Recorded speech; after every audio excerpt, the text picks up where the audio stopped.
Nandam na mo thong hi kul lang a thoni hlei khat thong pang thar ngai ti ding in kanin som than ha mai ngun tha bor ka si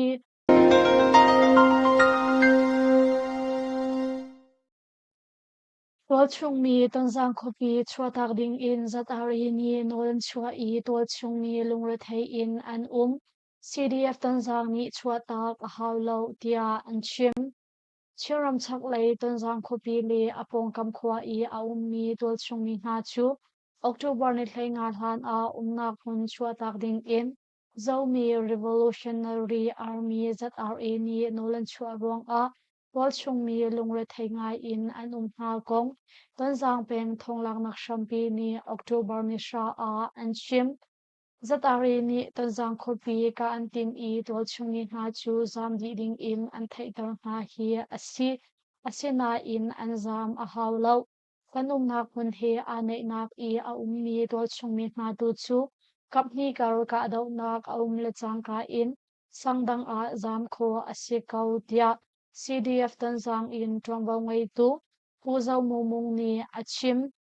ZRA ni ton zang khopi le apong kam khwa I a mi tol chung mi zaman fil nak na chatla ba chun ZRA logo le stem song anam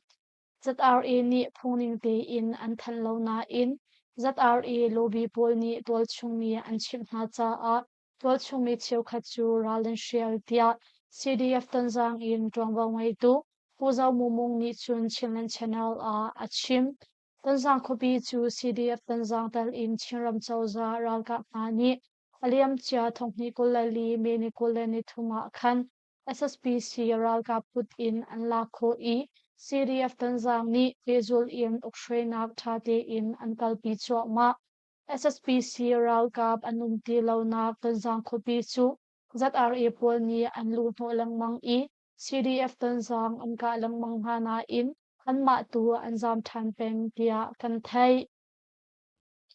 chin minau pathum chung a pakhat hi a him nak ding kong a lungre thei in a kong UNDP ni an than Myanmar Ram State Security and Peace Commission SSPC ral kap ni sham in nol ngai na lak no a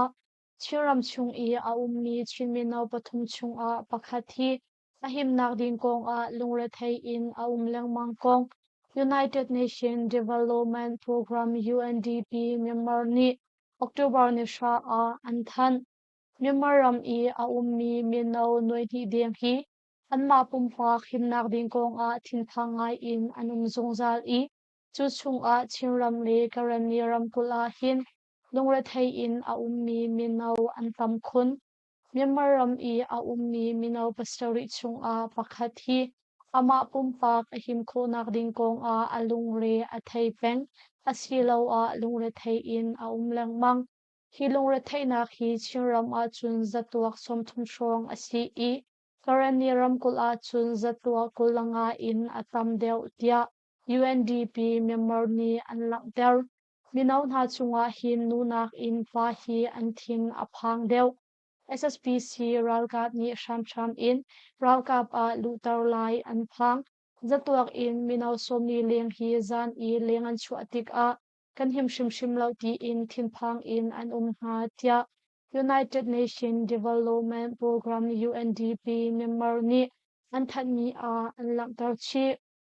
aliam chia thongni kul lakhat kum thok in SSPC ralkap ni sham in nol ngai nak an lak no a ramkhel boy nak le ka dau nak pak chin lang mang I SSPC ral kap ni sham in ral kap lak ding a minau an rot lang mang ha ruang a Myanmar ram minau ha chu mi fatin lungre thei ngai in an ha tia thai si alwan chia ogot la chung zonga khan ha kha khopi chung a puknak in atin liao mi minau som nga song chu arwang mlo in SSPC ral kap ni an tlai ha tia thai si Varal ti ruang a mindat peng siang indi lak chan kar lak chung an khar chiram mindat peng chung a SSPC ral kap ni tim chia mam te in minau ha anum nak siang in pol a pezul in boman thak lang mang ruang a mindat peng siang indi lak chu October ni sha thok in chan kar lak chung an khar kong mindat peng ukhroi tu phu ni an than October ni riat a mindat peng wom tu khwa le thin chang khwa I a mi siang in pol a SSPC ral kap ni chung lei in bom man thak ruang a siang hak chia pathum le tlam tling lo mi nu pakhat an nun nak aliam I minung pasha liang ni tliam man tuar tia thai si chuban tuk thiam in October ni li zonga khan mindat copy number pathi sang a SSPC ral kap ni ral tuk nak ban long in bom man thak ruang a Wal chungmi pathum ni hliam ma fangai in an tuar I nak in tamngai song a jok tia thai si mindat kopi chu aliam chia thongni kulali November ni kwa thok in CDF mindat dal in Chim Brotherhood li tangti football ni an ka I thongni kulali December kulani a tlamtling te in an la kho CDF mindat ni zatlang ukfena an kalpi cho ma liao a SSPC ral kap ni mindat peng chung a chung lei ka daw nak an tua leng mang tia thai si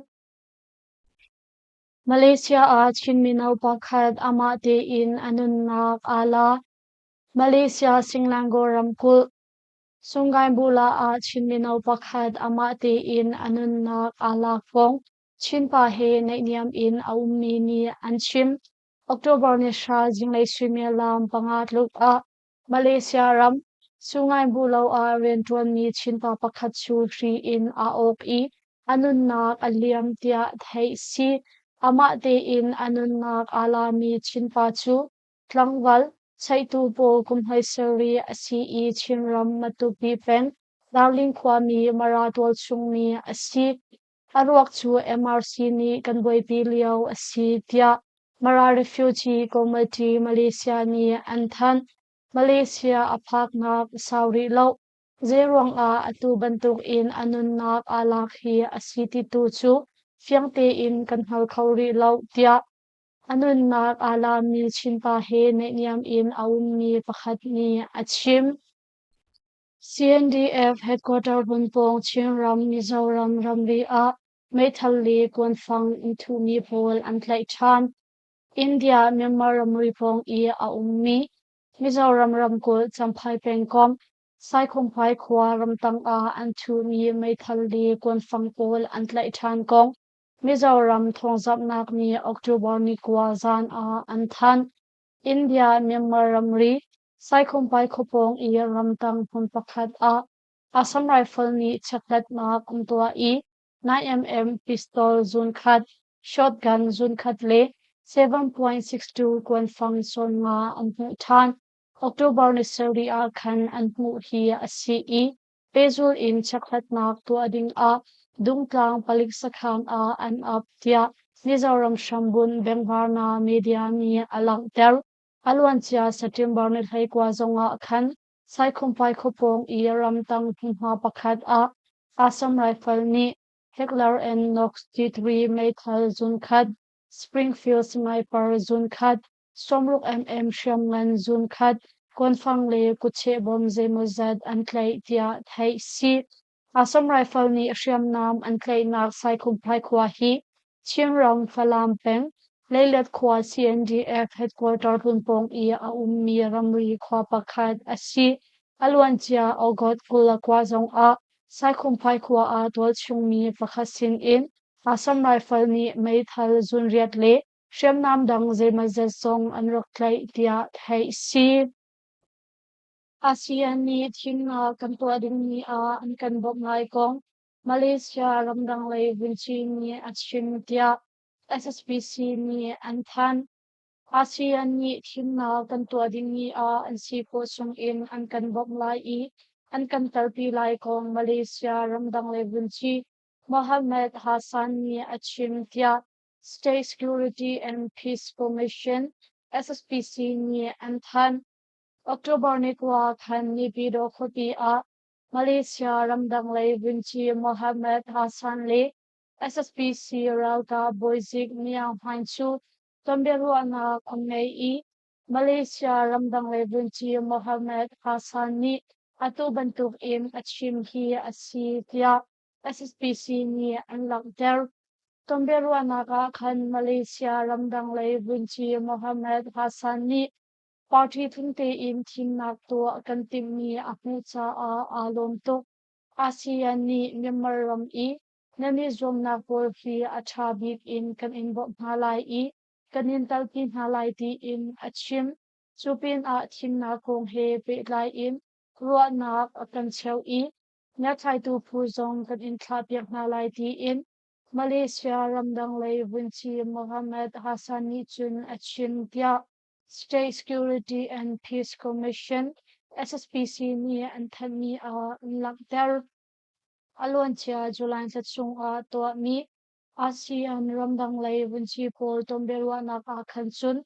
member ram kong I a phichuak an kol mi a thimna khi ASEAN ni BP a an chia lo kong ASEAN ni natlak nak an nei mi phun nga chu zu ding in SSPC an for fiao kong member ram dau thum nak thonglak nak shampi ni in chimve chu cha a SSPC ni an thami le ASEAN ramdang lei vunchi pol tomberwa nak a an rak sei mai mi pol chu a kaldi hi kong he pet lai in Malaysia ramdang lei vunchi zungni chun khungling te in an than mi aum ri lau member ram hi ASEAN chungtal seve kauna in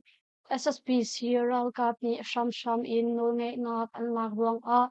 member chu ASEAN tomberwa nak a an tal tal ti lau chuan ho a member ram kong a phichua holding a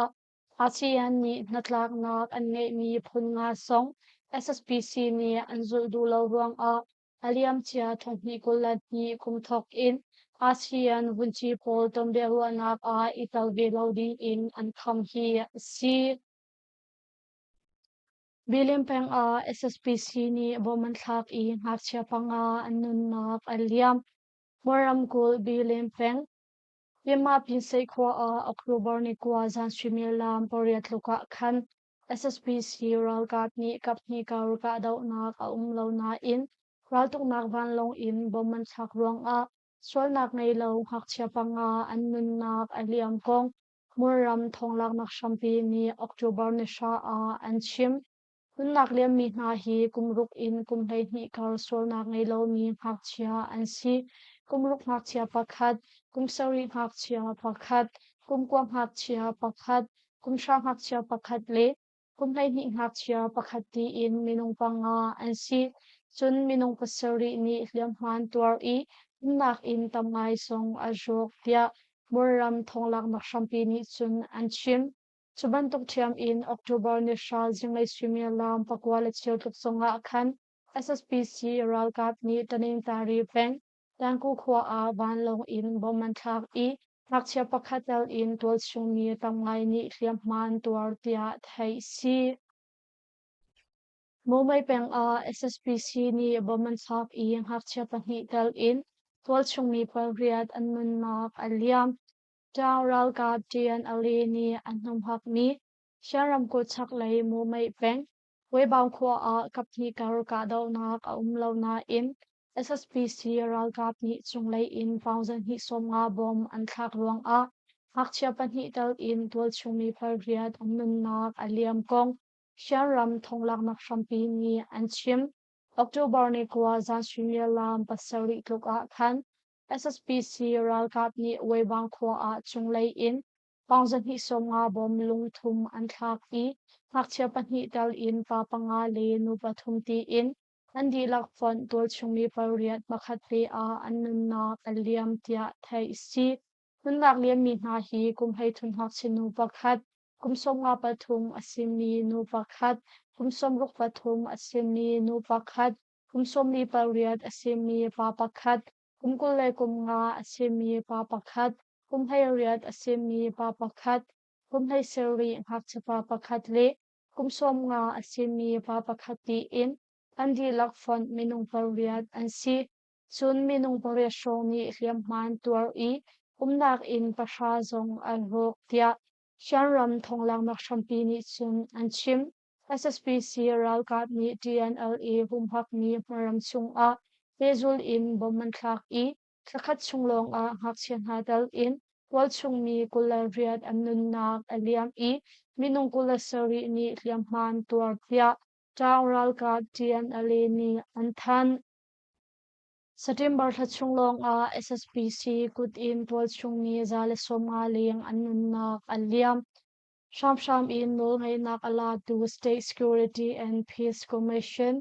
SSPC ral kapni chunglay ka daw nak anto mi ruang a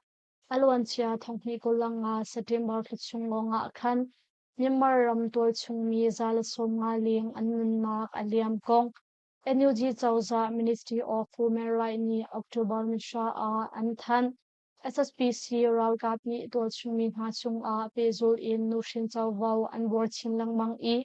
September thla chunglong a Myanmar ram hun kip I chunglai ka daw na kan to mi ruang a tol chungmi zale somre seri an nun nak aliam I minung zanhi somre jet ni liam han twar nun nak liam mi nung zale somre seri lak a kumheriat tang pakchia som thum anital September thachunglonga khan SSPC ral kable ankut tang shrem kai pol ni abu in thanon nak bolai hi tiang antua I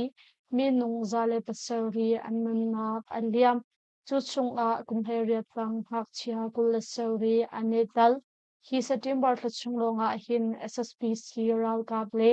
ankut tang shrem kai pol ni phungning lo in thanon nak Boizale kultiang antua tia NUG Chawza Ministry of Human Rights ni anthani a lakter minung som thum riat anthid nak Azerbaijan vanlong tlak nak arwang chu Russia ruang a asi kong Putin ni akwan alwan chia kumthong hi kulali December kulanga a achangmi Azerbaijan kholtlong vanlong tlak nak arwang chu Russia ni anka swal ruang a asi kong Russia President Vladimir Putin ni aphuan thonghi kulanga October ni kwa khan Russia President Vladimir Putin ni Azerbaijan kholtong vanlong chu Russia Air Force ni anka sorwak a atlakong aphuan I vanlong tlak nak in kholtong mi minung som thumriat annun nak arak liam tia thai si Russia President Putin chu Tajikistan ram kholepi Dushanbe khopi a Azerbaijan President Ilham Aliyev tomberu nak an ngai leo a atu bantuk in ansual aphuan hi asi Azerbaijan Airlines kholtong vanlong chu aliam chia thongni kulali December kulanga Christmas ni a khan Baku in Rozipan in azuan leo a Russia ni an ukmi Shenyam ram a arakla chu vanlong tlak na kong he peklai in Russia chu swal an rak potna in Russia ni kan ka mi asilauti in awak al atla mi vanlong a chitni chu minung somruk seri an si I chu chung a minung som thumriat annun na aliam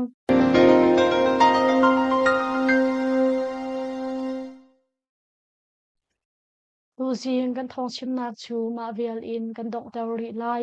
lungmali post Facebook like follow le YouTube channel a subscribe ra kan to pek chiao ding in kan som na